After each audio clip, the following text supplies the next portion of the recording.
Իրանը խոստանում է պատժել Միացյալ Նահանգներին նոր հասցված հարվածների համար։ Եգիպտոսի նավահանգստում էլ անօդաչու սարք է հարվածել նավերին։ Սա մեծացնում է տարածաշրջանային պատերազմի վտանգը։ Աշխարհի էներգամատակարարումը հայտնվել է լուրջ սպառնալիքի տակ։ Թրամփը հայտարարել է Իրանին հասցված հերթական հարվածների մասին։ Մենք նրանց շատ ուժեղ ենք հարվածելու, սպառնացել է ԱՄՆ նախագահը։ Հարվածներն իրականացրել է CENTCOM-ը, թիրախավորել են հրամանատարական կենտրոններն ու հրթիռային կայանները։ Իրանում զոհեր կան, այդ թվում երեխա։ Քուվեյթում իրանական հարվածից զոհվել է 1 աշխատող։ Իրանական դրոնը հարվածել է Եգիպտոսի նավահանգստում գտնվող նավերին, այս գործողությունը ընդլայնում է հակամարտության աշխարհագրությունը, դա վտանգում է նաև գլոբալ տնտեսությանը։ Նավթի գները արագ աճել են Հորմուզի նեղուցում, նավագնացությունը շարունակում է մնալ գրեթե փակ։ Որոշ նավեր շարժվում են իրանական կողմի թույլտվությամբ, ԱՄՆ-ն փորձում է թուլացնել Իրանի վերահսկողությունը նեղուցի վրա։ Դիվանագիտական ջանքերը ներկայումս արդյունք չեն տալիս, ռազմական ջանքերը ևս։ Այժմ այն մասին, թե ինչ ենք պատմելու վայրկյաններ անց։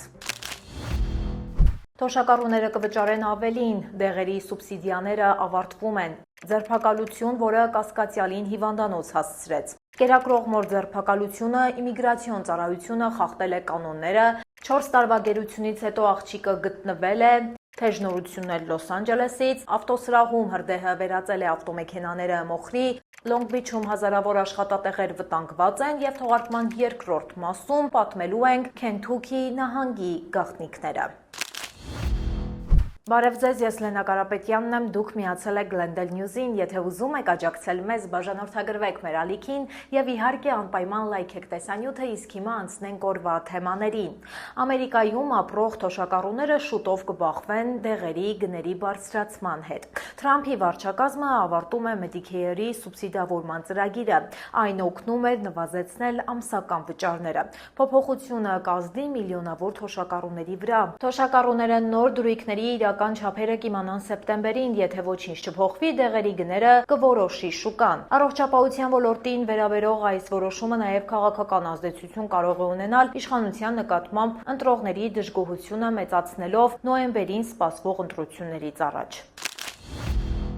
Գազայում հնարավոր է պատմական զինաթափում, այս մասին հայտարարել է Թրամփը, դա անվանելով պատմական համաձայնագիր Համասի ամբողջական զինաթափման համար։ Համասը պատրաստ է քննարկել զինաթափման թեման, նրանք ցանկանում են զենքերը պահել պաղեստինյան մարմնի վերահսկողությամբ։ Իսրայելը, սակայն, դա բավարար չի համարում և պահանջում է տարածքի լիակատար ապառազմականացում։ Այս պահին Իսրայելը մերժել է ներկայացված փաստաթուղթը, Գազայում բռնությունները շարունակվում են, իսրայելական հարվածներից զոհվել են 6 մարդ, այդ թվում 2 երեխա։ Բանակցություններն ընթանում են Եգիպտոսի, Քաթարի և Թուրքիայի միջնորդությամբ։ Միջնորդները առաջարկում են Գազայի նոր քաղաքացիական կառավարում։ Ծրագիրը նախատեսում է նաև մարդասիրական օգնության ավելացում։ Խաղաղության ճանապարհային քարտեզը դեռ հեռու է իրականությունից, իսրայելական ուժերը շարունակում են վերահսկել Գազայի մեծ մասը։ Գազայի վերականգնման ու նրա բնակիչների խաղաղ կյանքի ծրագիրը, որի պատասխանատվությունը փաստացի ստանձնել է Միացյալ Նահանգների նախագահը, մնում է խիստ անորոշ։ Գվատեմալացի մի երիտասարդի ձերբակալությունը Ջորջիա նահանգում վերածվել է բռնության, նա հիվանդանոցում է ծանր վնասվածքներով։ 25-ամյա երիտասարդը կանգ էր առել բենզալցակայանում, նա ընկերների հետ գնում էր աշխատանքի, հենց այդտեղ էլ նրանց մոտեցել են IC աշխատակիցները։ Ընտանիքի անդամները պնդում են, որ գործակալները ծեծել են երիտասարդի, նրանք նաև օգտագործել են էլեկտրաշոկային սարք, տղամարդու քիթն ու ատամները կոտրվել են, իսկ դեմքին ու մարմնին եղել են հարվածների բազմաթիվ հետքեր։ Դեպքը մեծ աղմուկ է բարձրացրել տեղի հանրության շրջանում։ Այժմ ծեծված տղամարդու բուժումը շարունակվում է կալանքի պայմաններում, նրա հիվանդանոցային սենյակում շուրջօրյա հերթապահում է հսկիչ գործակալը։ Իրավապահների գործողությունները լուրջ քննադատությունների առիթ են դարձել, քննությունը շարունակվում է պարզելու դեպքի բոլոր հանգամանքները։ Գվատեմալացի մայրն էլ IC կողմից ձերբակալվել է երեխաների հետ բժշկի գնալիս։ Նա կերակրող մայր է և ապաստան հայցող։ Ներկայումս գտնվում է Լուիզիանայի կալանավայրում, տնից 700 մղոն հեռու։ Մարիա Պերեսը փախել էր Գվատեմալայից ընտանեկան բռնության պատճառով, փոքր երեխան 10 ամսական է, իսկ մեծը, որն ունի Դաունի համախտանիշ, 2 տարեկան։ Այսը կնոջը ձերբակալել է մայիսին, իշխանությունները պնդում են, որ նա կեղծել է քաղաքացիությունը։ Իրավապաշտպանները բողոք են ներկայացրել, պահանջելով կնոջ անհապաղ ազատումը։ Ըստ կանոնների, ծառայությունը չպետք է ձերբակալի կերակրող մայրերին։ Կինը չի ունեցել քրեական անցյալ, ձերբակալության պահին նա եղել է տանը, փաստաբանները ներկայացրել են հումանիտար ներման դիմում։ Երեխաներն այժմ գտնվում են հարևանի խնամքի տակ, մոր ճակատագիրը մնում է անորոշ։ Հայրը որդուն հրացան է նվիրել Սուրբ Ծննդին, իսկ տղան այդ զենքով դպրոցում կազմակերպել է զանգվածային սպանություն։ Հայրը դատապարտվել է 15 տարվա ազատազրկման, դատարանը նրան մեղավոր է ճանաչել մարդասպանության և անզգուշության համար։ Միջադեպից առաջ իրավապահները այցելել էին նրանց տուն, առիթը տղայի սպառնալիքն է եղել, որ մտադիր է զենքով հարձակվել դպրոցի վրա, սակայն անգամ դրանից հետո ընտանիքի հայրը զենքը տնից չի հեռացրել, անտեսելով իրավապահների զգուշացումը։ Ողբերգական հարձակումը տեղի էր ունեցել 2024 թվականի սեպտեմբերի 4-ին։ Դեռահասի արձակած գրակոծներից Ափալաչի ավագ դպրոցում մահացել է 4, վիրավորվել 9 մարդ։ Տղան ավելի վաղ դատապարտվել էր ցմահ բանտարկության, առանց պայմանական վաղաժամկետ ազատ արձակման իրավունքի։ Ընտանիքի հոր համար սահմանված 15 տարվա ազատազրկումը ևս այդ հոդվածներով առավելագույն պատժաչափն է հանդիսանում։ Սիեթլի ոստիկանության պետը հրաժարական է տվել, պատճառը Սիեթլի փառատոնի ժամանակ կրակոցներն են։ Ոստիկանապետը միջադեպի պահին գտնվել էր Թեքսաս նահանգում, նա մասնակցում էր իրավապահների համաժողովի։ Հիշեցնեմ, որ Սիեթլում փառատոնի ժամանակ հրաձգությունը տեղի էր ունեցել հուլիսի 26-ին։ 3 մարդ զոհվել էր, այդ թվում 1 կասկածյալ։ Ոստիկանները կարծում են, որ դա բանդաների միջև հաշվեհարդար էր։ Ոստիկանությունը ձերբակալել էր 15-ամյա պատանու, հետաքննությունը դեռ շարունակվում է, իշխանությունները փնտրում են այլ մասնակիցների։ Ոստիկանապետը նախկինում քննադատվել էր իր հաճախակի ուղևորությունների համար, այս տարի նա 4 անգամ այցելել է Չիկագո։ Արդեն նշանակվել է ոստիկանապետի ժամանակավոր պաշտոնակատար։ Փառատոնային սեզոնը Սիեթլում շարունակվում է։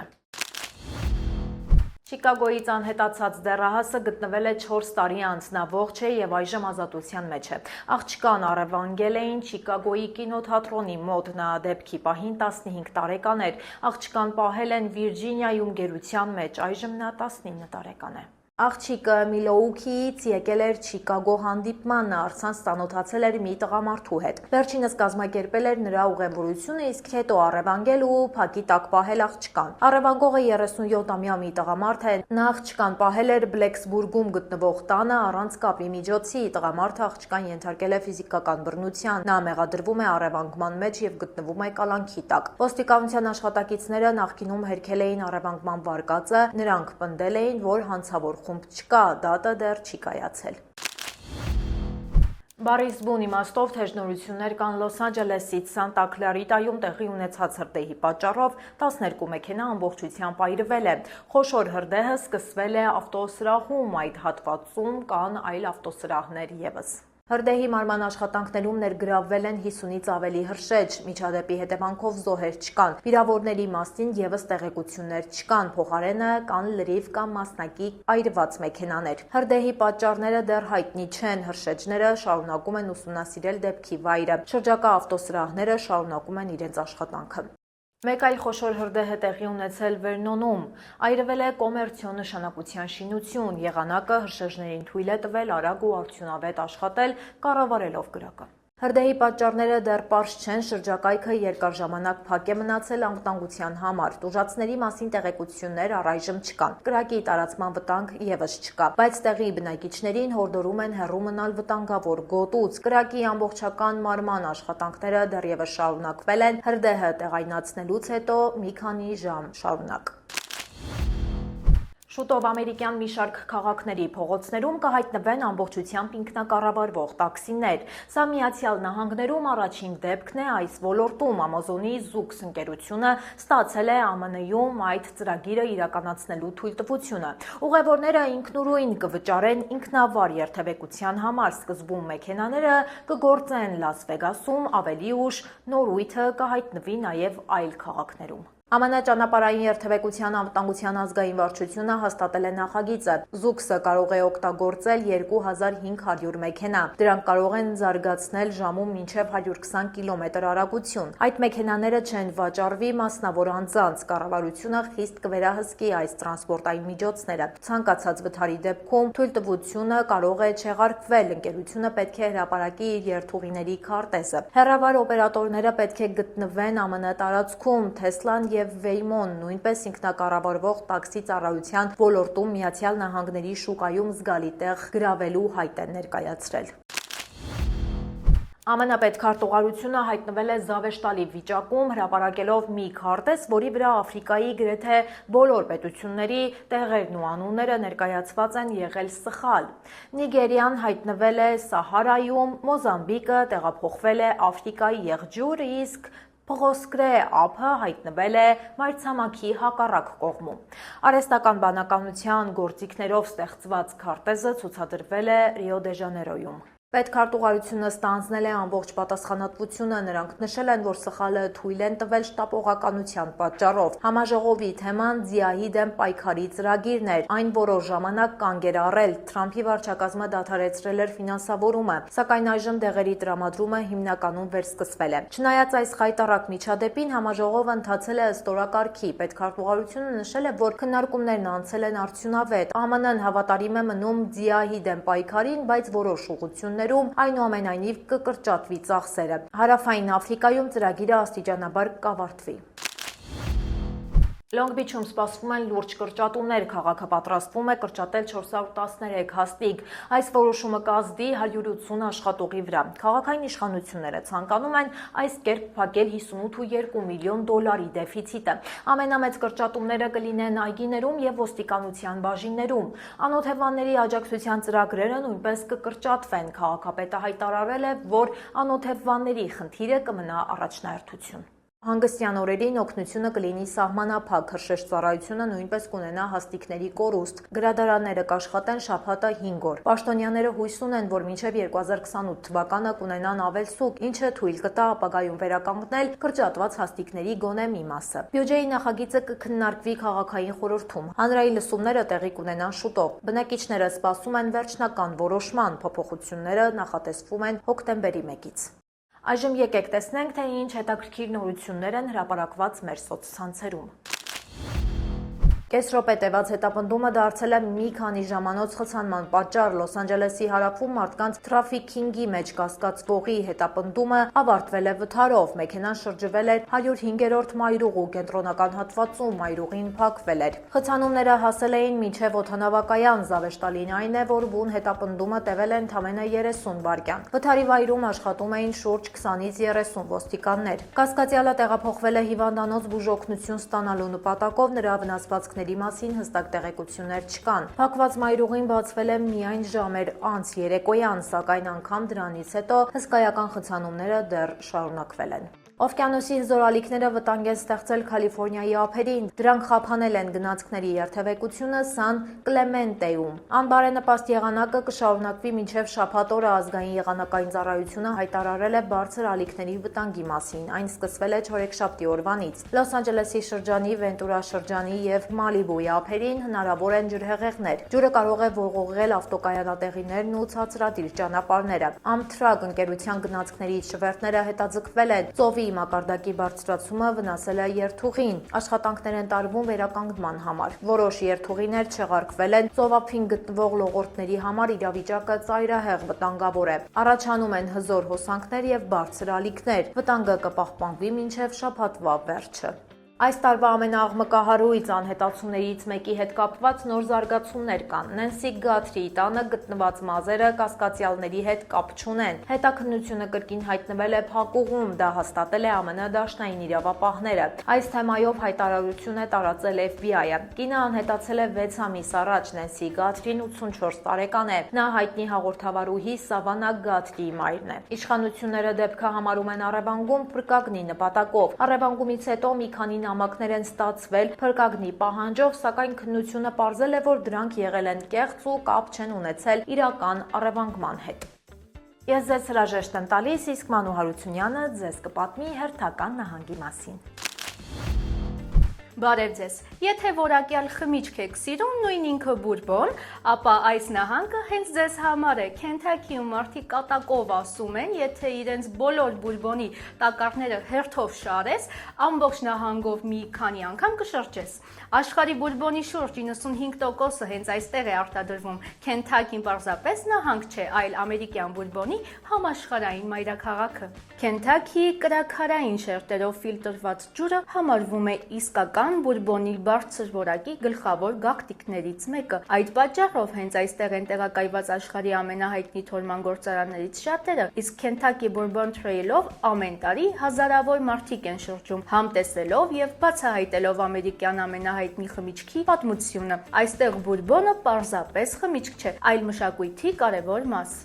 Իսկ հիմա պատկերացրեք մի տեղ, որտեղ գետնի տակ կա ավելի քան 680 կիլոմետր արդեն ուսումնասիրված քարանձավային անցուղի։ Սա մամութի քարանձավն է, աշխարհի ամենաերկար հայտնի քարանձավային համակարգը։ Ու ամենահետաքրքիրը, գիտնականները վստահ են, որ դրա ամբողջական չափերը դեռևս բացահայտված չեն եւ շարունակում են նոր անցուղիներ հայտնաբերել։ Քենթաքին ոչ միայն քարանձավներով ու բուրբոնով է հայտնի, այլ նաև ոսկով։ Այո, հենց ոսկով։ Այստեղ է գտնվում Fort Knox-ի գանձապահոցը, որտեղ պահվում է ԱՄՆ ոսկու պաշարների զգալի մասը։ Լուիսվիլ քաղաքում էլ գործում է ձեռքով փչված ապակու ԱՄՆ խոշորագույն արտադրամասերից մեկը։ Գուրմաններն էլ Քենթաքին սիրելու պատճառ ունեն։ Հենց այստեղ Կորբին քաղաքում է Հարլանդ Սանդերսը ստեղծել լեգենդար բաղադրատոմսը, որը հետագայում դարձավ աշխարհահռչակ KFC-ի հիմքը։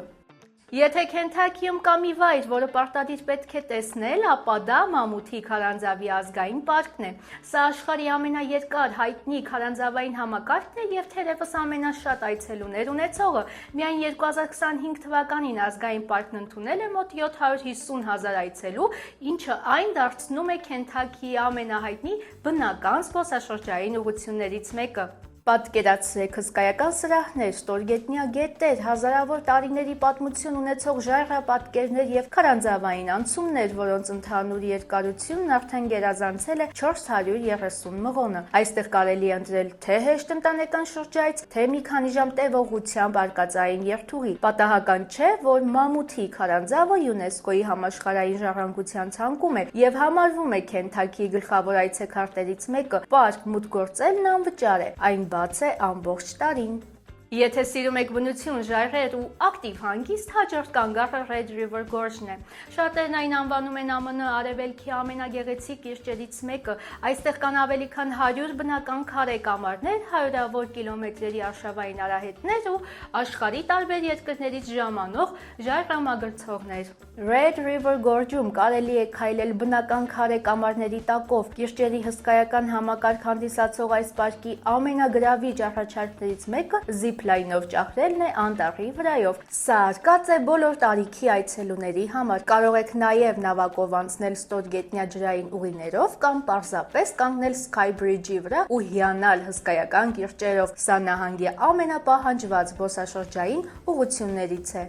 Եթե Լուիսվիլը մի բանի շնորհիվ հայտնի լիներ ամբողջ աշխարհում, դա անկասկած Քենթաքի դերբին կլիներ։ Ամեն տարի մայիսի առաջին շաբաթ-օրը այստեղ անցկացվում է ԱՄՆ-ի ամենահայտնի ձիարշավը, որն անընդմեջ կազմակերպվում է դեռ 1875 թվականից։ Բայց նույնիսկ եթե մրցումների օրը չեք հասցրել Churchill Downs ձիարշավարանն ու Քենթաքի Դերբի մյուզեումը, տարվա բոլոր ամիսներին բաց են այցելուների համար։ Այստեղ կարելի է ոչ միայն ծանոթանալ դերբիի պատմությանը, այլև շրջել հենց այն վազքուղով, որտեղ ծնվում են ամերիկյան սպորտի ամենահայտնի լեգենդները։ Լուիսվիլի կենտրոնում դժվար է չնկատել դեպի երկինք ձգվող հսկայական բեյսբոլի մականը։ Այն ցույց է տալիս Louisville Slugger Museum and Factory-ի մուտքը, որտեղ արդեն ավելի քան 1 դար պատրաստվում են աշխարհի ամենահայտնի բեյսբոլի մականները։ Այցելուները կարող են սեփական աչքով տեսնել արտադրության ամբողջ գործընթացը, ձեռքում պահել լեգենդար խաղացողների մականների կրկնօրինակները եւ նույնիսկ իրենց անունով անհատական մական պատվիրել։ Շատերն այստեղ են այցելում հենց այդ նպատակով։ Այսպիսին էր Ամերիկայի հերթական նահանգը։ Հաջորդ նահանգի մասին մեր հետաքրքիր պատմությունները բաց չթողնելու համար բաժանորդագրվեք մեր YouTube-յան ալիքին, իսկ հաջորդ նահանգը միասին կբացահայտենք ուղիղ մեկ շաբաթից։ Դե ինչ, ավարտին մոտեցավ ոչ միայն մեր հերթական հաղորդումը, այլև հերթական աշխատանքային շաբաթը։ Ձեզ ուրախ հանգստյան օրեր, իսկ մենք կշարունակենք հետևել անցուդարձին, որ հանգստյան օրերից հետո ձեզ ներկայացնենք ամենահետաքրքիրն ու ամենակարևորը։ Կհանդիպենք երկուշաբթի օրը, ինչպես միշտ ժամը 5-ին։ Հաջողություն։